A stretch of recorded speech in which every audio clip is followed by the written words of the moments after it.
On our discussions on Israel and Gaza, as I said at the weekend, we see this in four very clear ways. One, we back the hostages and their families who are now in day 185 of their appalling captivity.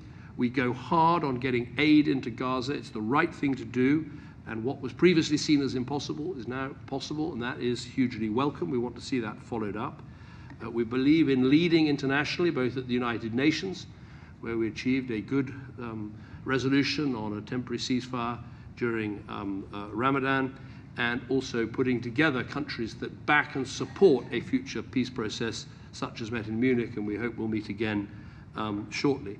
But the fourth part of our plan is to support Israel in its legitimate right of self-defense to deal with the Hamas threat, and it's important we maintain that support. On aid, just to be clear, as Tony said, we want to see 500 trucks a day. We want to see the water switch back on. We want to see Ashdod and a northern crossing point opened. And crucially, we want to see this deconfliction, because getting aid to Gaza on its own isn't enough. You've got to be able to get aid around Gaza. And as we saw with the tragic killing of the World Central Kitchen workers, unless you have that deconfliction, other things like that could happen.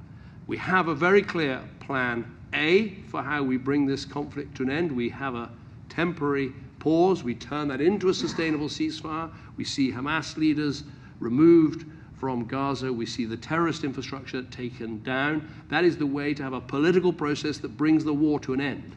But we have to be aware, if that doesn't work, we have to think about what is plan B. What can humanitarian and other organizations do to make sure that if there is a conflict in Rafah, that people can achieve safety, they can get food, they can get water, they can get medicine, and people are kept safe. And I think that's something we're going to have to be looking at, and we were talking about today.